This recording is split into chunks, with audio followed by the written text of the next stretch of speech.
پھر حنین کا میدان آیا، وہاں پر اللہ تعالیٰ نے اپنے حبیب صلی اللہ علیہ وسلم کو بہت زیادہ مال غنیمت عطا کیا، کئی ہزار، 40,000 بکریاں تھیں، 6,000 قیدی تھے۔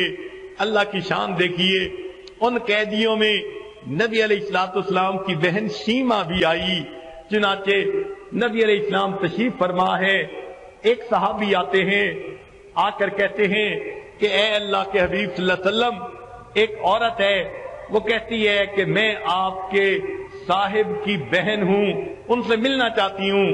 نبی علیہ السلام سن کر حیران ہوئے، میں تو عبداللہ کا ایک بیٹا، میری بہن تو کوئی نہیں، کون ہے جو کہتی ہے میں بہن ہوں؟ پھر آپ نے فرمایا اچھا اسے آنے دو۔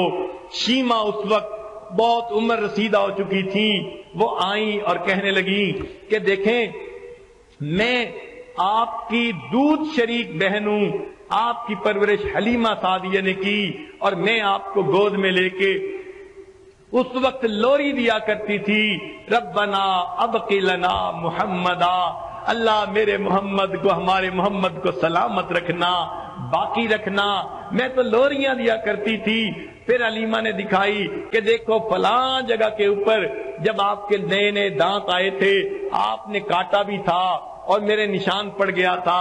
نبی علیہ السلام کو یاد آ گیا، آپ نے فرمایا ہاں واقعی بچپن میں ایسا ہوا تھا، تم میری بہن ہو۔ پھر نبی علیہ السلام نے اس کو چادر بچھا کر اوپر بٹھایا، پوچھا میرے پاس رہنا چاہتی ہو؟ آپ کی کفالت میں کروں گا، جانا چاہتی ہو تو نان نفقہ دے کر بھیج دوں گا۔ پھر نبی علیہ السلام نے اسے بہت سارا نان نفقہ بھی دیا۔ وہ کہنے لگی میرے قبیلہ کے لوگ کہیں گے خود آزاد ہو کے آ گئی، باقیوں کا خیال نہ رکھا۔ نبی علیہ السلام نے قبیلے کے باقی لوگوں کو بھی آزاد فرما دیا، دنیا کو بتا دیا دیکھو بہن کو اس طرح عزتوں سے روانہ کیا کرتے ہیں۔ مگر شیمہ نے یہ بات کہی، میرے بھائی میں جب گود میں لے کر بیٹھتی تھی کہا کرتی تھی ربنا ابقی لنا محمدا، اللہ ہمارے محمد صلی اللہ علیہ وسلم کو باقی رکھنا۔ میں آپ کی عزتوں کی دعائیں مانگتی تھی، مگر مجھے نہیں پتا تھا ایک وقت آئے گا اللہ آپ کو اتنی عزتیں دیں گے کہ میں بھی قیدی بن کر آپ کے ہاتھوں میں یہاں پہنچ جاؤں گی۔